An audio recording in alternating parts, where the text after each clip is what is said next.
Hello तो मेरे दोस्तों, कैसे हैं आप लोग? चलिए शुरू करते हैं।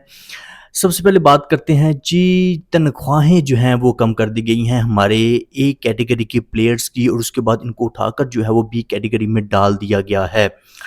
बात कर रहे हैं जी हमारे बहुत ही मायनाज प्लेयर रिजवान, और उसके बाद बाबर आजम को जो है वो ए कैटेगरी से उठाकर जो है वो बी कैटेगरी में डाल दिया गया है। और जो आपको मैं हैरत अंगेज चीज़ बताऊं वो ये है कि ए कैटेगरी को ही उड़ा दिया गया है, कि एक भी प्लेयर ऐसा नहीं है जो कि ए कैटेगरी में फॉल कर सके। सो यहाँ पर अगर हम बात करें कि खुलासा अगर मैं आपके साथ शेयर करूँ तो बी कैटेगरी है और उसके बाद सी कैटेगरी है, इसी के साथ-साथ डी कैटेगरी आ जाती है। बी कैटेगरी में बाबर आज़म, रिज़वान वगैरह जो हैं वो बाकी जितने भी खिलाड़ी वगैरह आ जाते हैं, सबको मिलाकर जो है वो अब इनकी अगर तनख्वाह की बात की जाए तो भाई 30 लाख रुपया जो है वो अब ये मौसूल करेंगे पीसीबी से, जो कि पहले ये रिसीव करते थे 45 लाख से 50 लाख रुपया। अगर हम इन जस्ट 2 प्लेयर्स की, अपने मायनाज़ प्लेयर्स की बात करें, रिज़वान की और बाबर आज़म की, तो ये पहले पीसीबी से रिसीव कर रहे थे 45 लाख से लेकर 50 लाख रुपया, और उसके बाद स्पॉन्सरशिप्स वगैरह आ जाती हैं। इसी तरह से फिर आईसीसी में इनका शेयर्स वगैरह होता है। फिर उसके बाद ये कहते हैं जी कि आप हमारी वीडियोस जो हैं वो यूट्यूब के ऊपर चलाते हैं, तो वहाँ से भी हमारा शेयर होना चाहिए, तो फिर ये यूट्यूब से भी अपना शेयर जो है वो मौसूल करते हैं। तो इस तरह से फिर ये तकरीबन लगभग जो है वो 1 करोड़ से ऊपर की गेम जाती थी पहले। ये जो दोनों हमारे प्लेयर्स थे ये 1 करोड़ से ऊपर कमा रहे थे, और अब जो है ये इनकी जो है वो अब पीसीबी से ये 30 लाख रुपया वसूल करेंगे। तो एस्टिमेटेडली ये आप हाफ कर लीजिए कि स्पॉन्सरशिप्स वगैरह मिलाकर जो है वो, उसके बाद आईसीसी हो गया, इसी तरह से यूट्यूब की वीडियोस वगैरह होगी, तो ये मिलाकर जो है वो कुल ये 50 लाख रुपए के करीब जो है वो पहुंच जाएंगे। तो मुझे अब लगता है कि अब पता नहीं यार कौन होगा जो इनको स्पॉन्सरशिप जो है वो अलाउ करेगा, अपन स्पॉन्सरशिप के लिए बुलाएगा कि भाई आइए, अगर आप हमारे ब्रांड के स्पॉन्सर हमारे ब्रांड को कीजिए, और उसके बाद हम आपको इतना पे करेंगे। सो ये सूरत हाल है कि कैटेगरी बी में जो है वो 30 लाख रुपया रखा गया है। उसके बाद अगर हम सी कैटेगरी की बात करें तो सी कैटेगरी में भी 10 प्लेयर्स हैं। अब यहाँ पर 10-10 प्लेयर्स हैं हर कैटेगरीज के अंदर। बी में 10 हो गए, सी में जो है वो 10 प्लेयर्स हैं। अब 10 प्लेयर्स में जो है वो शफीक, फ़हीम, अशरफ वगैरह को मिलाकर जो है वो 25 लाख रुपया जो है, 5 लाख रुपए का डिफरेंस रखा गया है कि 25 लाख रुपया जो है वो हर प्लेयर मसूल करेगा पीसीबी से। बाकी चीज़ें जो हैं वो अलग से हैं। मैं ये जस्ट जो है वो पीसीबी की आपको बता रहा हूँ, ये मैं इनकी आपको जो है वो सैलरी बता रहा हूँ कि भाई इनकी सैलरी क्या है। तो 25 लाख रुपया जो सी कैटेगरी के प्लेयर्स जो हैं वो वसूल करेंगे। इसी तरह से अगर हम डी कैटेगरी की बात करें तो 3 कैटेगरीज़ हैं। डी कैटेगरीज़ की अगर हम बात करें तो डी कैटेगरी के जो प्लेयर्स हैं, शान मसूद, सलमान मिर्ज़ा वगैरह को मिलाकर 10 प्लेयर्स हैं, 15 लाख रुपया जो है वो हर प्लेयर डी कैटेगरी में रहकर जो है वो पीसीबी से वसूल करेगा। उसके बाद अगर किसी को कोई स्पॉन्सरशिप जो है वो अलाउ होती है, कोई स्पॉन्सरशिप के लिए किसी को इन्विटेशन आता है तो वो अलग से है। और उसके बाद आईसीसी से अगर कोई जो है वो इनके शेयर्स वगैरह की डिमांड वगैरह ये करते हैं तो वो अलग से होगा, और इस तरह से ये लगभग जो है वो कमाएँगे पैसे। सो अब ये जो सैलरी कम की गई है, अब इनके जो टेकर्स हैं, टेकर्स देखिए बहुत इंपॉर्टेंट होते हैं, क्योंकि टेकर्स इनको मशवरा वगैरह देते हैं। अब ये चीज़ें भी सुनने को आ रही हैं। अब ये जो चीज़ है ये लाइमलाइट बनी हुई है इस वक्त सोशल मीडिया के ऊपर। ये जो मैं आपको बता रहा हूँ कि बाबर आज़म, रिज़वान को उठाकर जो है वो बी कैटेगरी में डाल दिया गया है, और उसके बाद ए कैटेगरी में भाई है ही कोई नहीं। अब सारी की सारी दुनिया अगर जो है वो किसी भी पाकिस्तान से पूछेगी कि भाई आपका तो कोई भी प्लेयर इस काबिल नहीं है क्या, कि वो एक कैटेगरी में फ़ॉल ही नहीं करता है, तो भाई वो फिर क्या जवाब देंगे? अब आप मुझे बताइए कि 1-2 साल, आई थिंक 2 साल से ज़्यादा ही अरसा हो चुका है कि भाई इस तरह की परफ़ॉर्मेंस हमें देखने को मिल रही है। क्या हम लोग ये डिज़र्व करते हैं? भाई हम बिल्कुल भी ये डिज़र्व नहीं करते हैं। भाई अगर कोई बंदा किसी ऑफ़िस में जॉब करता है, या फिर वो सेल्फ एम्प्लॉयड है, व्हाटएवर जो भी वगैरह करता है, वो जब शाम को घर वापस आता है, थका-हारा बेचारा जब वापस आता है, तो वापस आने के बाद उसने खाना खाना है, खाना खाने के बाद अपनी फैमिली को टाइम देना है, फिर उसके बाद जो टाइम बचता है बेचारे के पास अपने आप को रिलैक्स करने के लिए, अपने आप को एन्जॉय करने के लिए, वो कहता है कि भाई टीवी ऑन करते हैं और क्रिकेट को देखते हैं। यहाँ पर तो मज़ा आ ही जाएगा। लेकिन यहाँ पर आकर जब भी हमारे प्लेयर्स इस तरह की परफ़ॉर्मेंस दिखाते हैं तो भाई फिर वो कहता है टीवी को जो है वो आग लगा दो, टीवी को तोड़ ही डालो, तो टीवी को वो बंद कर देता है। और उसके बाद फिर क्या होता है कि बच्चे बच्चों के ऊपर गुस्सा आता है, बीवी के ऊपर गुस्सा आता है और फिर जो है वो बेचारा जाकर सो जाता है। फिर उसके बाद जब सुबह उठता है, ऑफ़िस जाता है, तो ऑफ़िस जाने के बाद फिर उसने काम क्या करना है और उसके बाद उसका टाइम किस तरह से गुज़रेगा, ये मुझे आपको बताने की ज़रूरत नहीं है। अगर आप क्रिकेट लवर हैं और आप किसी ऑफ़िस में काम करते हैं, तो आप ये खूब जानते होंगे। तो ये तो ओवरऑल सिचुएशन है और उसके बाद अगर मैं बताऊँ पाकिस्तानियों की, जो पाकिस्तान से रहकर ये मैचेज़ वग़ैरह देखते हैं, तो भाई आप तो कहीं किसी न किसी तरीके से जो है वो लकी हो कि आप पाकिस्तान की हद तक जो है वो मैच देख लिया, उसके बाद बुरा-भला कह लिया, गाली-गलौच निकाल ली, उसके बाद साइड के ऊपर हो गए और उसके बाद अगर हम बात करें भाई इंटरनेशनल ओवरसीज़ पाकिस्तानियों की, तो वहाँ पर जो है वो किस तरह से वो फेस करते होंगे इंडिया वालों को और उसके बाद गोरों को। अब वहाँ पर वो भी जो है वो ऑफ़िस में काम करते हैं, वहाँ पर जो है वो इंसल्ट ज़्यादा फ़ील होती है।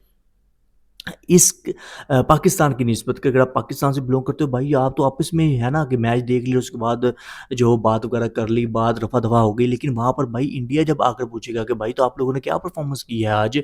उसके बाद गोरा आपका वहाँ पर जो उनका जो सीनियर होता है, कोई लीडर, बॉस वगैरह होती हैं ऑफ़िस के अंदर, अगर वो क्वेश्चन कर लेंगे तो भाई क्या जवाब देंगे? उनके पास क्या जो है वो जवाब होगा। अब आप देखिए कि वहाँ पर इंसल्ट ज़्यादा फ़ील होती है और लेकिन इन लोगों को जो है वो समझ ही बिल्कुल नहीं आ रही है कि भाई आप जब ग्राउंड के अंदर उतरते हो तो आप अपनी 25 करोड़ आवाम जो 25 करोड़ प्लस हो चुकी है, ये मेरी बात करते हुए जो है वो अब 2 से 3 लाख और अल्लाह का करम हो गया होगा, पैदा हो गए होंगे। सो इनको मिलाकर जो है वो आप रिप्रेज़ेंट कर रहे होते हो ग्राउंड के अंदर, तो फिर आप देखिए, तो फिर अगर आप परफ़ॉर्मेंस नहीं करोगे तो फिर भाई फिर एक कैटेगरी उड़ेगी ही उड़ेगी। अब जैसे कि एक कैटेगरी जो है वो इस वक़्त उड़ चुकी है।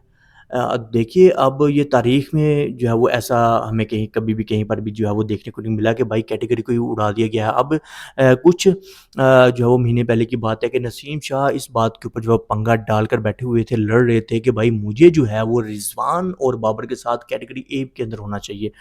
अब यहाँ पर क्या हुआ है कि आकिब जावेद साहब हो गए और उसके बाद पीसीबी की मैनेजमेंट होगी। इन लोगों ने क्या किया है कि बाबर और रिज़वान को उठाकर ही जो है वो बी कैटेगरी के अंदर डाल दिया गया है और उसके बाद नसीम शाह की बात करें तो भाई उनको तो सी कैटेगरी के अंदर डाल दिया गया है।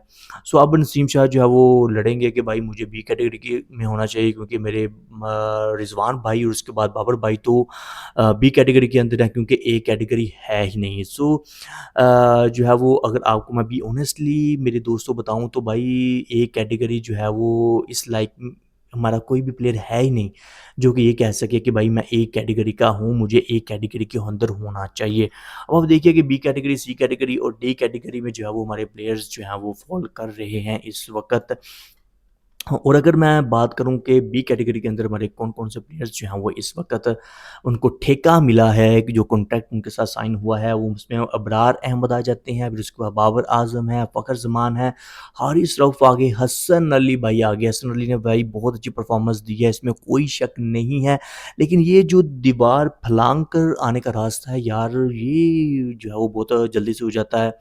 अब ये ऐसे लगता है कि हसन अली साहब जो हैं वो इस वक़्त जो है वो दीवार फैलाकर एक किस्म के आए हैं इस कैटेगरी के अंदर बी कैटेगरी के अंदर। उसके बाद मोहम्मद रिज़वान आ जाते हैं, साइम अयूब हैं, सलमान अली आगा हैं, शादाब खान भाई शादाब खान को किसने डाल दिया बी कैटेगरी के अंदर भाई ये किस तरह ये बंदा आ गया इसके अंदर कि ये भी जो है वो दीवार जो है वो फैला कर ही बल्कि दीवार को फाड़ कर जो है वो ये बंदा बी कैटेगरी के अंदर घुस चुका है। कोई परफॉर्मेंस नहीं है, इतनी कुट पड़ी है इसको प्रीवियस 2 मैचेस के अंदर। वो आई थिंक इसने एवरेजली 2 से ढाई मैच इसने खेले हैं और उसके बाद जो है ये बंदा बी कैटेगरी के अंदर जो है वो आ चुका है।